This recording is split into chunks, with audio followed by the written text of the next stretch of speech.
ವೀಕ್ಷಕರೇ ನಮಸ್ಕಾರ. ನೀವು ನೋಡ್ತಾ ಇದ್ದೀರಾ ವಿಟಿವಿ ಭಾರತ್. ನಾನು ಸುನಂದ. ಆಕ್ಷನ್ ಪ್ರಿನ್ಸ್ ಧ್ರುವ ಸರ್ಜಾ ಸದ್ಯ ಕೆಡಿ ಸಿನಿಮಾದಲ್ಲಿ ಬ್ಯುಸಿ ಇದ್ದಾರೆ.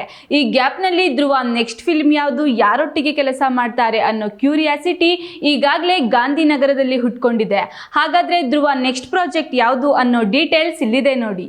ಆಕ್ಷನ್ ಪ್ರಿನ್ಸ್ ಧ್ರುವ ಸರ್ಜಾ ಮುಂದಿನ ಚಿತ್ರ ಯಾವುದು, ಕೆಡಿ ಆದ್ಮೇಲೆ ಮತ್ಯಾವ ಚಿತ್ರ ಮಾಡ್ತಾರೆ, ಸದ್ಯ ಯಾವ ಡೈರೆಕ್ಟರ್ ಜೊತೆಗೆ ಮಾತುಕತೆ ನಡೀತಾ ಇದೆ, ಧ್ರುವ ಸರ್ಜಾ ಮುಂದಿನ ಚಿತ್ರ ಅಸಲಿಗೆ ಹೇಗಿರ್ತದೆ, ಸದ್ಯ ಧ್ರುವ ಸರ್ಜಾ ಅದೆಷ್ಟು ಕಥೆಗಳನ್ನ ಕೇಳಿದ್ದಾರೆ, ಯಾವ ಪ್ರೊಡಕ್ಷನ್ ಹೌಸ್ ಜೊತೆಗೆ ಇವರ ಮುಂದಿನ ಕೊಲಾಬ್ರೇಷನ್ ಅನ್ನುವ ಪ್ರಶ್ನೆನೂ ಇದೆ. ಆದ್ರೆ ಇದರ ಮಧ್ಯೆ ಇದೀಗ ಹೊಸ ಸುದ್ದಿಯೊಂದು ಹೆಚ್ಚು ಕುತೂಹಲ ಮೂಡಿಸ್ತಾ ಇದೆ. ನಿಜವೇನು ಅನ್ನೋ ಮಟ್ಟಕ್ಕೆ ಇದು ವೈರಲ್ ಕೂಡ ಆಗ್ತಾ ಇದೆ. ಅದೇನು ಅನ್ನೋದ್ರ ಅಂದಾಜು ಈಗಾಗಲೇ ನಿಮ್ಗೆ ಸಿಕ್ಕಿರುತ್ತೆ. ದುನಿಯಾ ಸೂರಿ ಅವರ ಸಿನಿಮಾಗಳ ಯೋಚನೆ ಬೇರೆ ಇರುತ್ತೆ. ನೈಜತೆಗೆ ಮತ್ತು ಸಹಜತೆಗೆ ಹತ್ತಿರವಾಗಿ ಇರುತ್ತವೆ. ಸಿನಿಮ್ಯಾಟಿಕ್ ಚೌಕಟ್ಟಿನಲ್ಲಿಯೇ ಸಿನಿಮಾ ಇದ್ರೂ ಕೂಡ ಅಲ್ಲಿ ನೈಜತೆನೇ ಎದ್ದು ಕಾಣಿಸುತ್ತೆ. ಆ ರೀತಿಯ ಸಿನಿಮಾಗಳನ್ನೇ ದುನಿಯಾ ಸೂರಿ ಕೊಡ್ತಾ ಬಂದಿದ್ದಾರೆ.